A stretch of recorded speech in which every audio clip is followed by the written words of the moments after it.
الله وبركاته. نحمد الله العظيم نصلي ونسلم على الرسول الكريم. أما بعد، قال الله سبحانه وتعالى في كلامه القديم: إن الله يأمر بالعدل والإحسان وإيتاء ذي القربى وينهى عن الفحشاء والمنكر والبغي يعظكم لعلكم تذكرون. وقال نبي الله محمد صلى الله عليه وسلم: اتقوا الظلم فإن الظلم ظلمات يوم القيامة، أو كما قال عليه الصلاة والتسليم.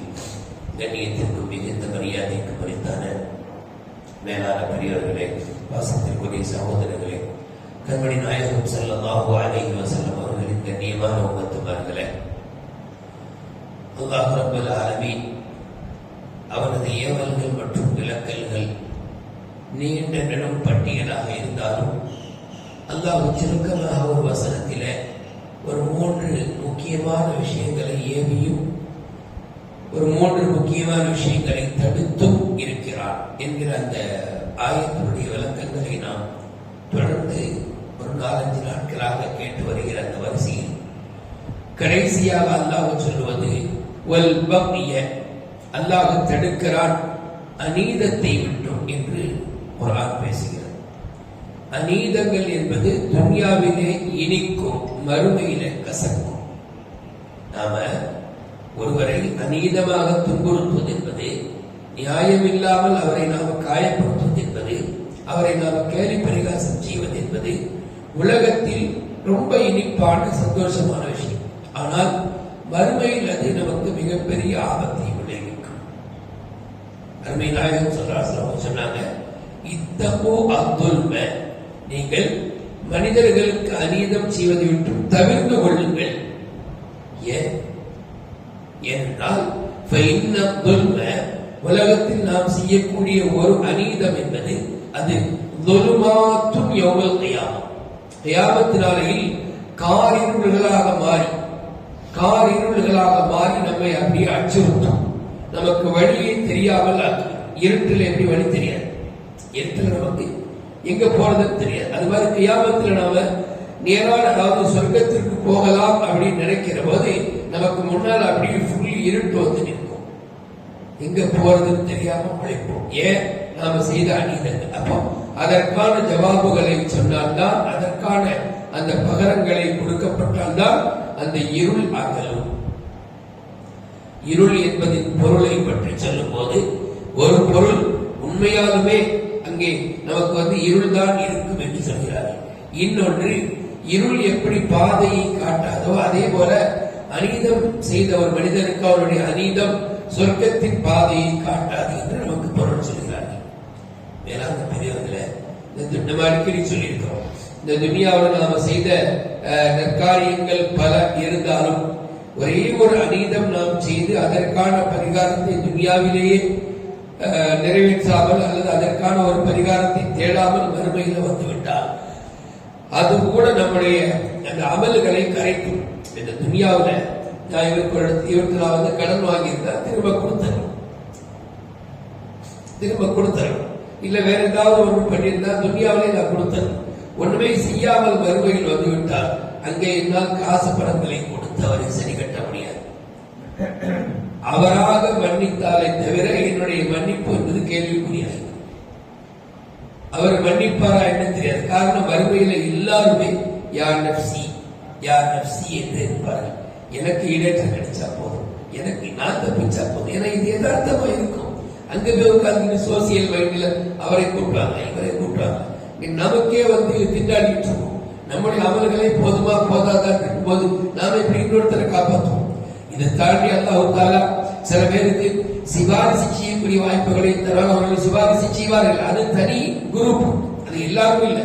ஹதீஸ்ல வந்திருக்குது, நபிமார்கள், சுஹதாக்கள், உலமாக்கள் இவர்கள் சிபாரிசு செய்வார்கள் என்று ஹதீஸ் தெளிவாக பேசும். அது அவர்கள் அந்த அந்தஸ்து வழங்கப்படும் போது அவர்கள் அங்கே நிற்பார்கள், தன்னுடைய உம்மத்திலே சிபாரிசு செய்வார்கள். ஹதீஸ்ல வருதுல, யாரு குர்ஆனை கற்று அதன்படி வாழ்ந்து அதில் உண்டான ஹலாலை ஹலால் என்று வெளிப்படுத்தி அதில் உண்டான ஹராமை ஹராம் என்று தவிர்த்து கொண்டு வாழ்வாரோ மறுமையில் அவருக்கு சிபாரிசு செய்யக்கூடிய வாய்ப்பை தரப்படும். எப்படி என்றால், அவருடைய குடும்பத்திலே நரகம் தீர்ப்பாகிவிட்ட 10 நபர்களை அவர் அங்கிருந்து காப்பாற்றிக் கொண்டு வருவார். இப்படி சில பேருக்கு அல்லாஹ் சிபாரிசுடைய வாய்ப்பு அல்லாஹ் தருவோம். மற்றபடி எல்லோருமே நான் தப்பிச்சாங்க அப்படி இருக்கும்போது அவர் மன்னிப்பார் நம்ம நினைக்க முடியுமா?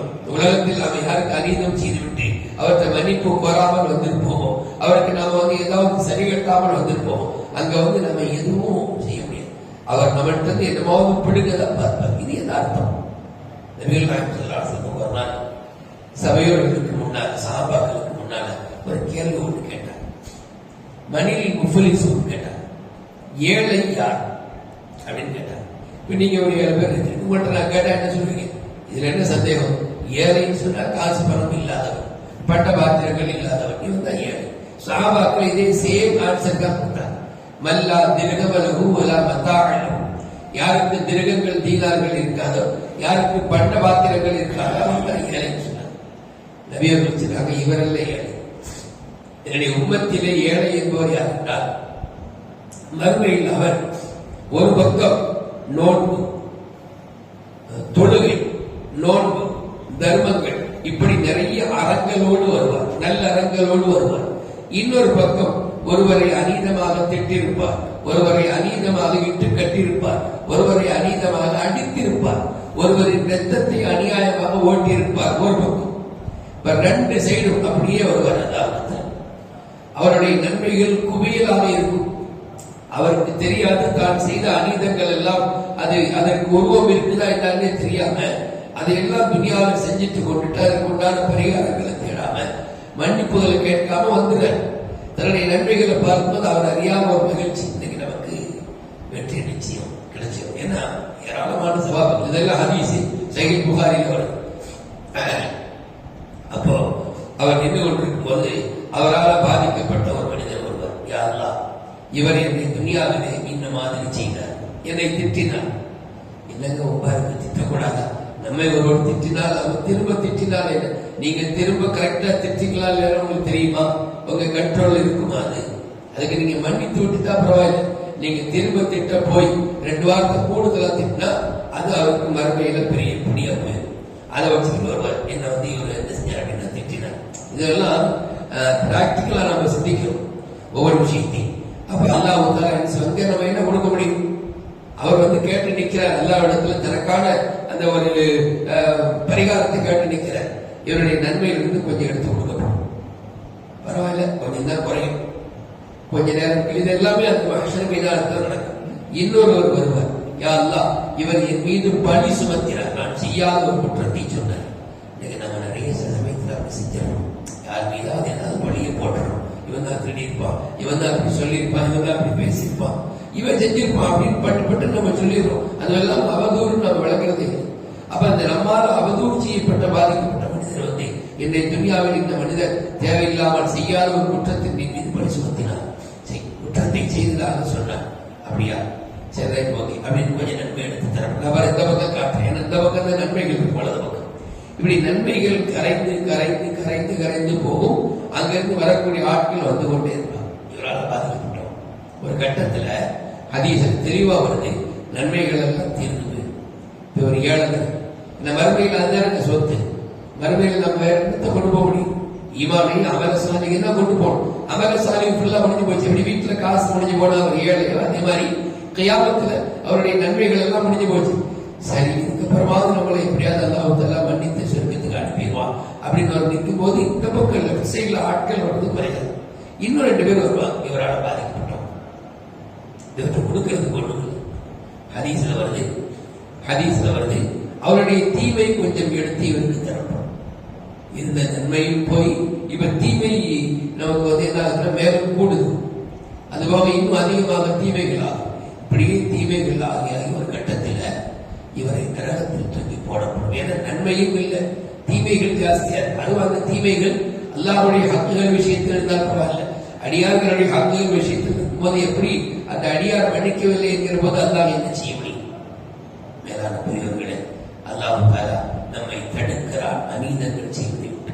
ஞாபகம் வைத்துக் கொள்ள வேண்டும், நம்ம கை காலில் இருந்து அல்லாஹ்வுடைய கடமைகளை நிறைவேற்ற வேண்டும். அப்படி கடமைகளை நிறைவேற்ற முடியலையா, நம்மால் அடியார்களுக்கு இந்த இடையூறு வந்துவிடும். ரொம்ப ஜாக்கிரதையா இருக்கும்.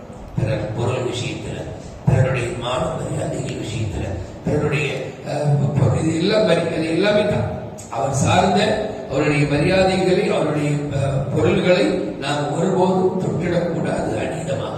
இதுவெல்லாம் நன்மைகள் நமக்கு விஸ்வரூபம் எடுத்து நிற்கிற போது அதனுடைய வீரியம் தெரியும். நான் சொன்னேன் ஆரம்பத்துல, துனியாவில் நம்முடைய அநீதங்கள் நமக்கு இனிக்கிற மாதிரி இருக்கும், மறுமை இல்லாத கசக்கும். மேலான பெரியவர்களே, அல்லாஹ் ரப்பல் ஆலமீன் நம்மை பிற அடியார்களுக்கு எந்த வகையிலான அநீதங்கள் துன்பங்கள் நம்மிலிருந்து நிகழ்வதற்கு அல்லாஹ் நம்மை பாதுகாத்துவானாக.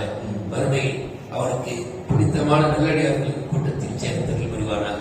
ஆமீன் ஆமீன் யா ரப்பல் ஆலமீன். அஸ்ஸலாமு அலைக்கும்.